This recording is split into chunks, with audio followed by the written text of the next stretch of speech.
नमस्कार. मी प्राध्यापक डॉक्टर आर डी शिंदे, करमेर पुंजाबाबा गोवर्धने कला, वाणिज्य व विज्ञान महाविद्यालय इगतपुरी. आज आपण द्वितीय वर्ष कला या वर्गासाठी असणारा पेपर भाषिक कौशल्य विकास आणि आधुनिक मराठी साहित्य प्रकार दलित गद्य द्वितीय सत्र.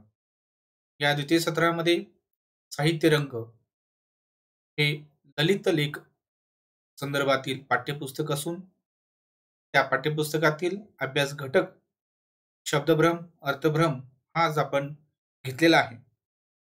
शब्दभ्रम, अर्थभ्रम या दलित लेखाचे लेखक आहेत द बी कुलकर्णी. आज आपण शब्दभ्रम, अर्थभ्रम या ललित लेखांच्या अनुषंगाने आपण वस्तुनिष्ठ प्रश्न आणि त्याची योग्य उत्तरे या संदर्भात आपण चर्चा करणार आहोत. प्रश्न क्रमांक 1. शब्दभ्रम, अर्थभ्रम हा ललित लेख कोणत्या लेखकाने लिहिलेला आहे? योग्य उत्तर आहे द बी कुलकर्णी. प्रश्न क्रमांक 2. लेखकाच्या मते अक्षर कसे असावे? उत्तर आहे बाबांनो, तुमचं अक्षर सुवाच्य नसलं तरी चालेल, ते वाच्य असू द्या. प्रश्न क्रमांक 3. लेखक साहित्य लेखन करण्यासंदर्भात काय सांगतात? उत्तर आहे तुम्ही मुद्रकासाठी लिहित आहात हे लक्षात ठेवा. तो भाषेचा आणि वाङ्मयाचा जाणकार असेलच असे नाही, म्हणून त्याचा अक्षरभ्रम होईल असे अक्षर काढून टाका. मुद्रकांचा घोटाळा होऊ देऊ नका. प्रश्न क्रमांक 4. शास्त्रापेक्षा रूढी बलवान हे काय आहे? तर आहे सुभाषित. प्रश्न क्रमांक 5. शुद्ध लेखनाच्या बाबतीत काय करावे असे लेखकास वाटते? उत्तर मराठी मार्गदर्शक अधिकारी नेमावा. प्रश्न क्रमांक 6. कोणती परिभाषा वापरणे लेखकास योग्य वाटत नाही? उत्तर आहे संपादक, प्रकाशक, सर्रास काव्यसंग्रह, आवृत्ती 14वी, मूल्य 100 रुपये. प्रश्न क्रमांक 7. पोएट्री, कविता म्हणजे पोयम हा कोणता वाङ्मय प्रकार आहे असे लेखकास वाटते? उत्तर आहे काव्य हा वाङ्मय प्रकार आहे. प्रश्न क्रमांक 8. मराठी ग्रंथाच्या तथाकथित आवृत्त्या असतात त्या कशा असतात? उत्तर आहे पुनर्मुद्रणी असतात. प्रश्न क्रमांक 9. एडिशन या शब्दाचा मराठी अवतार कोणता? उत्तर आहे आवृत्ती. प्रश्न क्रमांक 10. आवृत्तीमध्ये काय अपेक्षित असते? उत्तर आहे बदल, परिष्करण, संक्षेप, विस्तार असे अभिप्रेत असते. प्रश्न क्रमांक 11. किंमत आणि मूल्य म्हणजे काय? उत्तर आहे किंमत म्हणजे प्राइस आणि मूल्य म्हणजे व्हॅल्यू. प्रश्न क्रमांक 12. प्रकाशक ग्रंथाची किंमत ठरवतो की टिंबटिंब सांगतो, मूल्य सांगतो? प्रश्न क्रमांक 13. ग्रंथाचे मूल्य ठरविण्याचा अधिकार कोणाचा? उत्तर आहे जाणकार वाचकाचा. प्रश्न क्रमांक 14. एक विद्यार्थी लेखकास काय म्हणाला? तर आहे सर, तुमचे मत अगदी विवाद्य आहे. प्रश्न क्रमांक 15. लेखकाने कोणत्या शब्दांमधील घोटाळा मांडला आहे? उत्तर आहे वादातील आणि विवाद्य या शब्दातील घोटाळा. प्रश्न क्रमांक 16. कोणते विरोधार्थी शब्द आहेत अशी समज असणारे लेखक कमी नाहीत असे लेखकास वाटते? उत्तर आहे भौतिक आणि अधिभौतिक. प्रश्न क्रमांक 17. भाषा ही कशासारखी असते? उत्तर आहे तंतुवाद्यासारखी असते. प्रश्न क्रमांक 18. भाषेच्या तारा कशा छेडायच्या असतात? उत्तर आहे तिच्या तारा कसबी बोटांनी आणि तन्मय वृत्तीने छेडायच्या असतात. प्रश्न क्रमांक 19.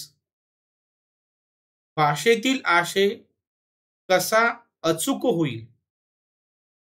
तर आहे भाषा वापरताना शब्द आणि वाक्य यांचा अर्थ, त्यातील भावसूर, त्यातील सूक्ष्म विराम, आघात, कंप, क्रम हे सारे आपण सांभाळू शकतो, तेव्हाच आपला आशय अचूक अभिव्यक्त होईल. प्रश्न क्रमांक 20. कोणत्या शब्दांचे चुकीचे उच्चार अलीकडे रूढ झाले आहेत? उत्तर आहे सिंह, संसार, हार, फूल इत्यादी. प्रश्न क्रमांक 21. कोणत्या विचाराने भाषेतील दुरावस्था दूर होणार नाही असे लेखकास वाटते?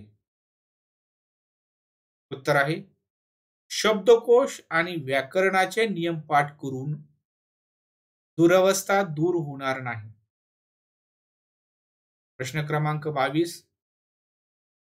भाषेतील दुरावस्था दूर करण्यासाठी काय करावे असे लेखकास वाटते? उत्तर आहे भाषिक संवेदनशीलता वृद्धिंगत करावी लागेल. प्रश्न क्रमांक 23.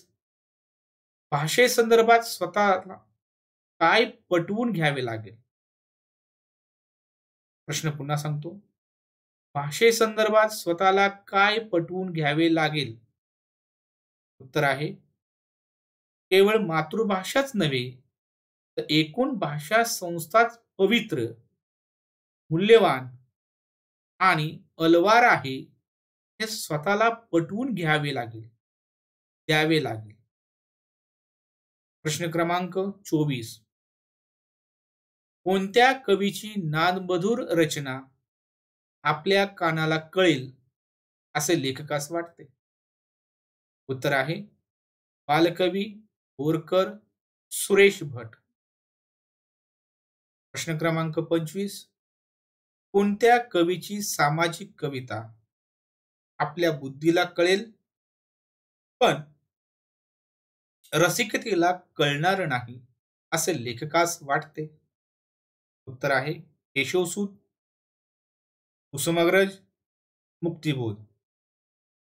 प्रश्न क्रमांक 26. भूकंप पीडित, जलपीडित, रोगपीडित यांचे आकडे कळतील पण त्यांची कोणती बाब कळणार नाही असे लेखकास वाटते? उत्तर आहे वेदना कळणार नाही. प्रश्न क्रमांक 27. भाषिक कुपोषण आपणास काय करीत जाईल असे लेखकास वाटते? उत्तर आहे सर्वांगाने बधीर करीत जाईल. प्रश्न क्रमांक 28. भाषा जाणकारीने वापरल्यास काय साध्य होईल असे लेखकास वाटते? उत्तर आहे भाषेच्या अभिव्यक्तीची, संप्रेषणाची, साठवणीची, नवनिर्मितीची शक्ती वाढत जाते. प्रश्न क्रमांक 29. अर्थभ्रम समाजात कसे जातात? तर आहे अर्थभ्रम समाजात चरत जातात. प्रश्न क्रमांक 30. अर्थभ्रम हे काय आहे असे लेखकास वाटते? तर आहे अर्थभ्रम हा भाषिक रोग नाही.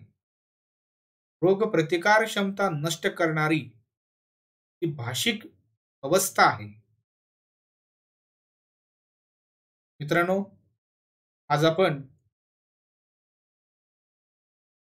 शब्दभ्रम, अर्थभ्रम हा अभ्यास घटक घेतलेला आहे. या घटकाच्या अनुषंगाने वस्तुनिष्ठ प्रश्न आणि त्याची योग्य उत्तरे या संदर्भात आपण चर्चा केलेली आहे. अधिक माहितीसाठी विद्यार्थ्यांनी पुणे विद्यापीठाने जे आपल्याला पाठ्यपुस्तक नेमलेलं आहे त्या पाठ्यपुस्तकाचा अभ्यास करावा. धन्यवाद.